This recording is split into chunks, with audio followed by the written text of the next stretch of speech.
This is Jason Oops, my good friend Travis Ludlow. We're here in Juab High School's gymnasium covering Juab Wrestling versus Mountain View from Orem.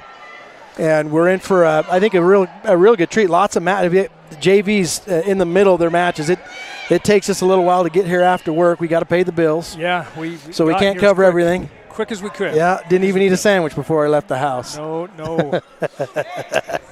No rest for this weekend here, I tell you. So anyway, we got JV right now, and we've had we're kind of, some kids are just about to get their second match, but up next is Justice Reynolds, I believe, just based on him the way he's warming up. Yeah, Justice Reynolds is up next, but I think we got another round here with Parker Applegate against his little buddy from Mountain View. We don't have a roster yet. That looks like that's Kel on mat 1 over there. I'll just keep it rolling. Yeah, you keep it rolling over here, and I'll go videotape that over there. Get in trouble if I don't. Sounds good. So right now we've got 2 mats going. We've got I guess it would be the south mat and the north mat. Current score on the JV match on the first mat is 43-6 for Juab, and then on this mat 2, it's pretty well been a showing of Juab over the Bruins, 73-12 on this other mat. So just a few losses so far on the JV side, but we've got a lot of wrestling ahead of us. We've got the girls that will begin wrestling at approximately 6 o'clock, and then of course we've got at 7 o'clock.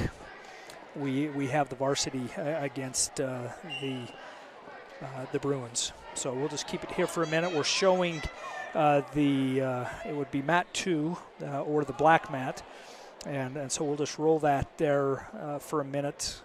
We haven't been given names of people who, as far as wrestling for the Bruins, and so we'll just do the best we can while we can. On the other mat, we've got Kel Hoops battling against one of the Bruins. Looks like he took him down and is just awarded 2 points on that match over there.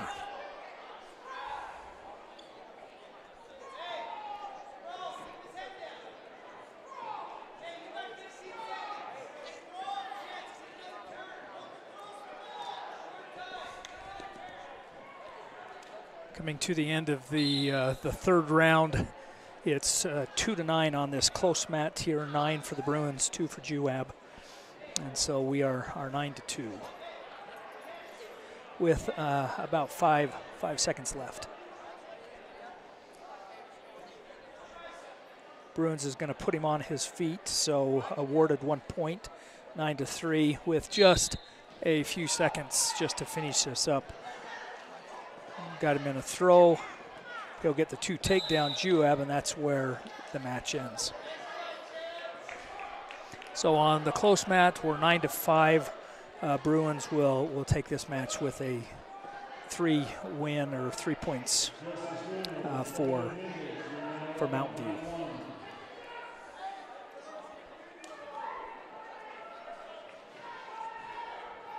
On the far mat that you can't see, the match is in the first period, about 10 seconds left. And Kel has the Bruins guy on his back trying to score additional 3 points, and that's where that round ends, 5-0 on the far mat that you can't see at this point. On the close mat here, we've got Justice Reynolds for Juab Wrestling. And just a cool thing that Juab Wrestling has started doing these shout-outs. So this is from Justice's mom and dad. They say, "Justice, go get him, J-Dog." And so here we're going to have Justice here soon, and just waiting for his Bruins guy to show up, and then they'll begin on this close mat, the black mat. So again, shout out to Justice from his parents. Kind of a cool thing that they've started doing this year. So that's kind of fun.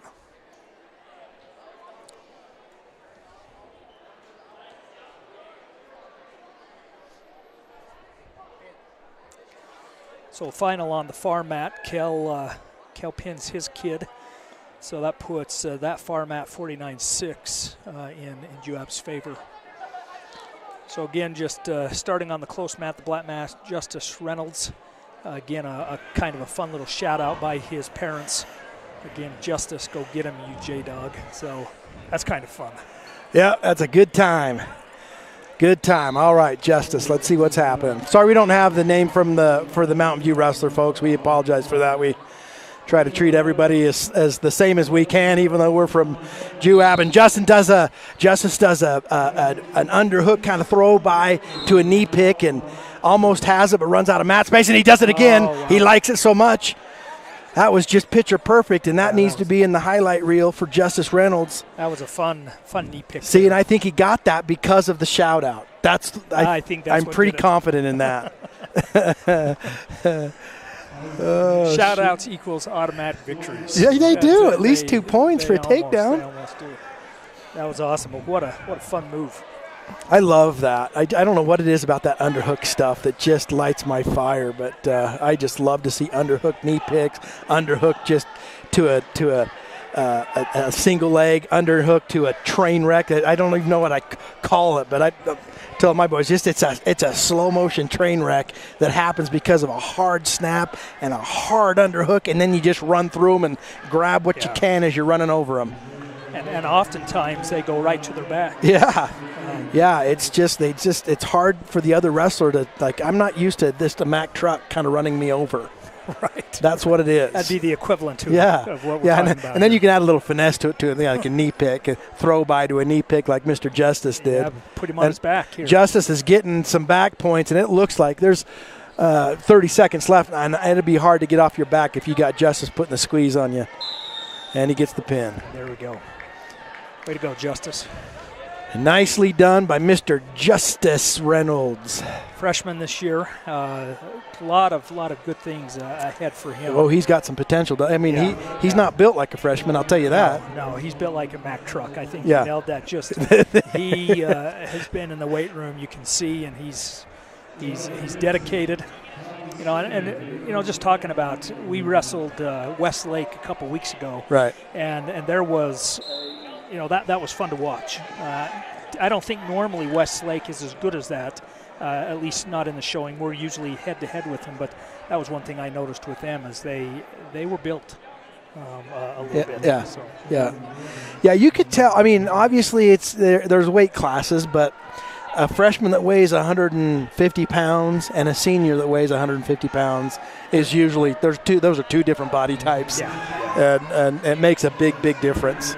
But Justice, that can be compensated for if you've got some pretty good time in the weight room, and obviously Justice does, and looks like Justice got some good genetics that are there too, but he just looks like a tough. We talked about it before, the different body types. You expect a wrestler to look like a running back or a linebacker, but they come in all body shapes and sizes, and they all use those little differences to their advantage. Right. But Justice's body type does fit the mold.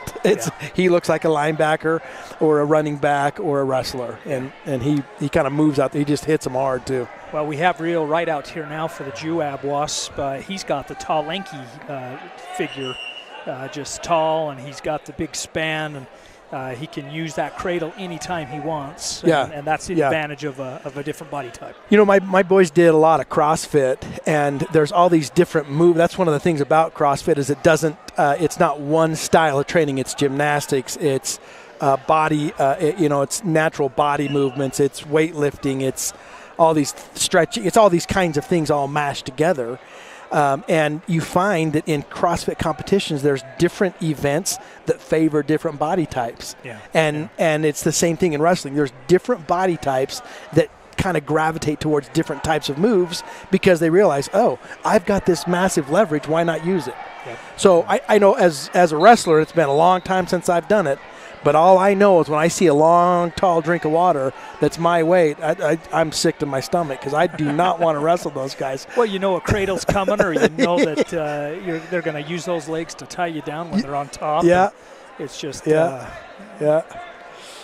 remember the first time that I had a guy put legs in me, and I thought, what in the world is he doing? It was just the beginning processes of that leg riding that.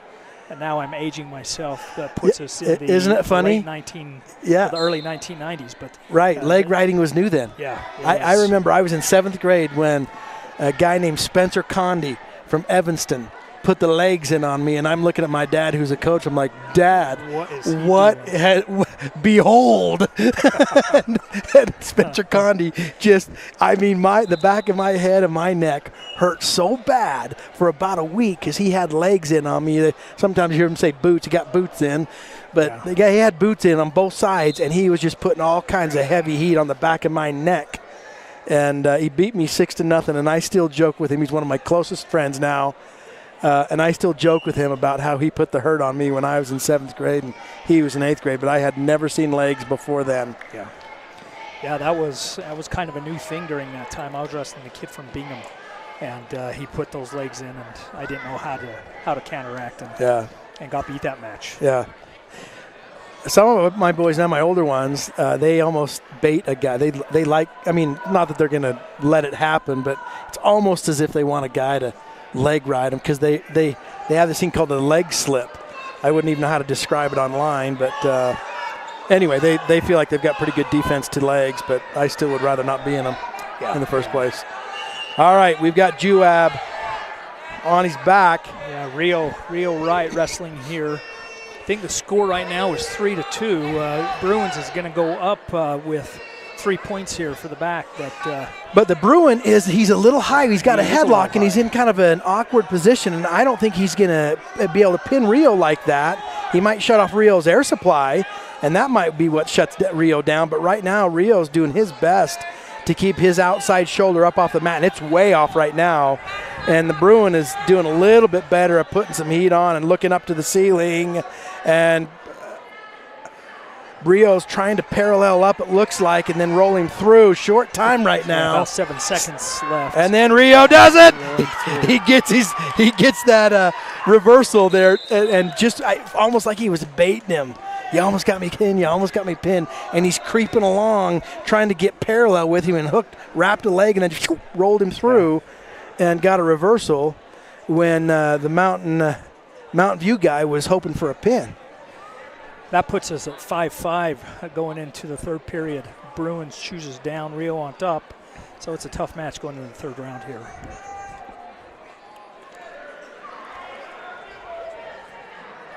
On the other mat, we're 5-5. Juab on top, now 7-5. So on the far mat that you can't see, again, Juab is wrestling there 7-5 with about a minute left in the third period. So, on this mat over here, they're just keeping two different team scores, I guess. It's 79-15 in favor of Juab. Yeah. On the mat, the far mat, the team score is 49-6 in favor of Juab. You know, and the funny thing is in a lot of sports, you get a little nervous to go to the big city and wrestle these big schools with all kinds of talent to come from. In wrestling, it's a little bit different. The city boys get a little nervous to come to farm country because they're in their mind. And now, granted, nobody's hauling hay anymore like the good old days. Nobody's changing sprinkler pipe like the good old days. Right. But you can't tell the city kids that. They, in their minds, believe that they're heading out to these hulking guys that have been slinging hay all summer, and now they're mad and want to come and take it out on the guy they have to wrestle. That's true. That's true. All right, 50 seconds left in this match, and Rio's up ahead, and he's out to the side. He's got a hand. He's looking for a crossface, and it's kind of hard. He wants to hit a hard crossface, not a gentle one. But the guy was kind of had his head tucked a little bit, made it a little awkward to hit that crossface. But Rio's got a flank. His left arm is kind of in Mountain View's flank, but now he's back up. He's using his hands for something else. Looks like he's got a wrist on the left side. He's looking for a halfie on the right side. Now he's trying to go power half.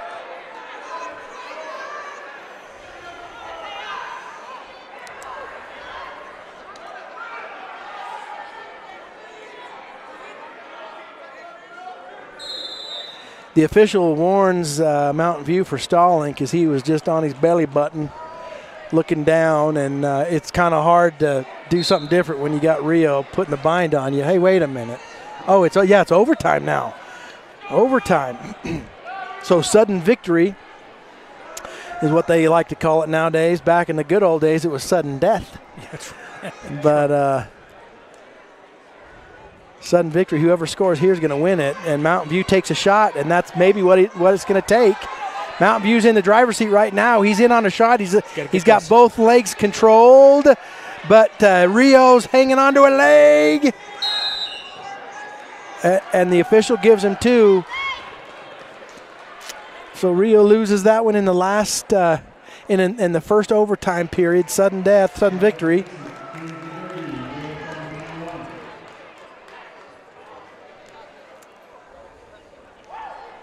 On the far mat, Israel just, I believe, pinned his guy. He, before we had everything all set up and ready to rock and roll, he was wrestling a tough guy from Mountain View, and it seemed like just on their feet they looked like they were super neutral. Both of them kind of looking to throw each other, but Mountain View made a slight error, and next thing you know, Israel was on him like a dog on a bone, and it was over. So it looks like this may be the last match here in the JV. On our far mat, looks like they're rolling that up, and so we're going to go to one mat, it looks like to me, Jason. Yeah, that's good. Nice go behind by Juab right here to get himself a takedown, and he's just trying his best to, I mean, both of them are scrambling like crazy, and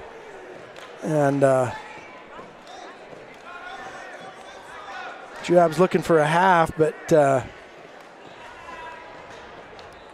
you know, it's kind of hard with these great big guys. It's you can't reach around them like you can a normal guy. That's why it's nice for me to wrestle my boys. They can hardly reach around me. You got the advantage. Yeah, and I did that on purpose. This dad bod comes in handy. It sure does. All right, Juab with a nice half, and then let's see if he can. Oh, took him too fast. Yep.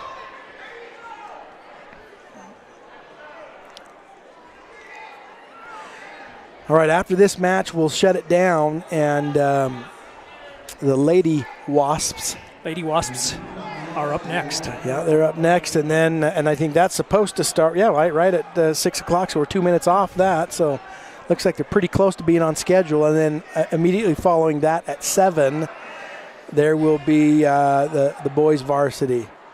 All right, Juab takes his time a little bit better this time, rolling him over, and that's it. Gets himself a pin. So we're going to wrap up this broadcast so we can restart the other one when they get reset and the ladies are out ready to rock and roll. But we're just really grateful that you're here. We just appreciate all the work that went in to helping us get this equipment. It's fun for Juab fans, but it's fun for anybody that loves wrestling and loves Utah wrestling to be able to tune in and watch. And we do our dangest to be as neutral as we can. We're not here to call out any bad wrestling or an official's call that anybody disagree. We don't care about any of that. We want to call out great wrestling when we see it because we both love good wrestling. So